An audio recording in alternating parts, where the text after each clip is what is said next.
Halo teman-teman, hari ini saya akan menjelaskan sedikit tentang hal-hal yang kemarin saya sempat sharing sehingga bisa lebih benar untuk dipahami. Misalnya tentang tujuan hidup, yaitu kebahagiaan. Yang dimaksud kebahagiaan di sini adalah bukan berarti selalu bahagia. Jadi bukan ya. Jadi bukan selalu bahagia ya. Jadi ini sesuatu yang tidak mungkin, tidak realistis. Siapapun tidak akan bisa selalu bahagia. Karena hakikat hidup itu adalah suka dan duka. Jadi siapapun, tokoh siapapun yang dikatakan paling suci, paling sakti, tidak akan bisa selalu bahagia. Jadi yang dimaksud dengan tujuan kebahagiaan di sini adalah kebijaksanaan. Ya. Jadi tujuan kebahagiaan yang dimaksud adalah kebijaksanaan. Apa itu kebijaksanaan? Jadi kebijaksanaan itu cenderung damai dan tenang. Cenderung damai dan tenang, sehingga juga pada akhirnya cenderung bahagia. Tapi bukan berarti selalu bahagia, beda ya. Selalu bahagia berarti 100% bahagia. Kalau cenderung bahagia itu mungkin 70% bahagia. 30%-nya pasti tetap mengalami duka, sedih, marah, ataupun iri hati. Jadi kalau saya buat diagramnya seperti ini.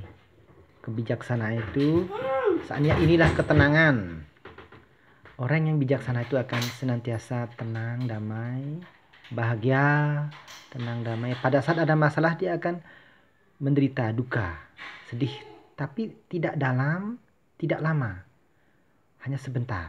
Kemudian kembali tenang, bahagia, kemudian menikmati kebahagiaan. Kembali ada masalah sedikit, nah, kembali tenang, kembali bahagia.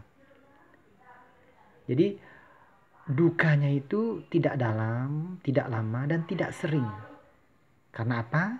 Karena sudah ada kebijaksanaan. Jadi kebijaksanaan ini bagai sayap ya. Bagai sayap malaikat. Jadi pada saat menjalani hidup dia tenang dan damai, ada kebahagiaan, ada rezeki dia menikmatinya, bahagia. Kemudian jika ada masalah dia terjatuh, tapi jatuhnya tidak dalam, tapi memiliki sayap, akhirnya langsung terbang lagi. Jadi kebijaksanaan itu seperti sayap. Jadi perlu dipahami tujuan hidup seperti moksa, nirwana, ataupun surga dunia itu adalah cenderung damai dan tenang, atau cenderung bahagia. Bukan selalu bahagia. Ini tidak mungkin. Ini tidak realistis.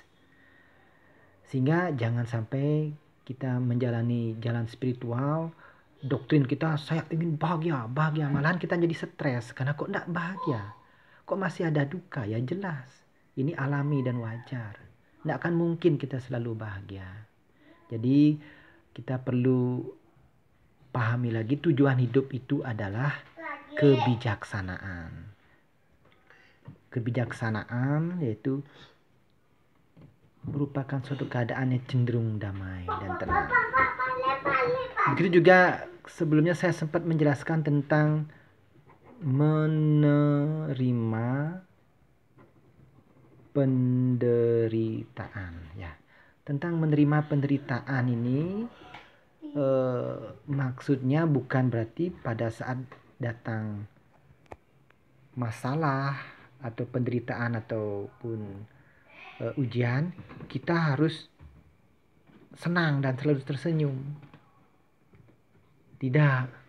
Tidak begitu maksudnya. Jadi menerima penderitaan itu menerima secara wajar, di mana pada saat kita sedih, ya kita sedih, tapi tidak terlalu dalam, tidak terlalu lama. Pada saat kita marah tapi terkendali.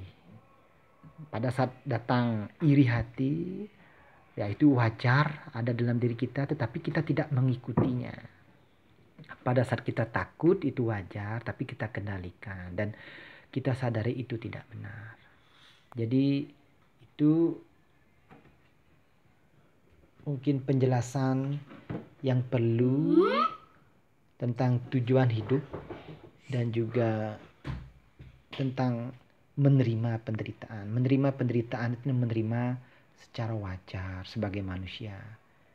Kita juga bisa sedih, berduka, marah, itu masih wajar. Cuman setiap hari, setiap saat itu dilatih agar bisa lebih bijaksana.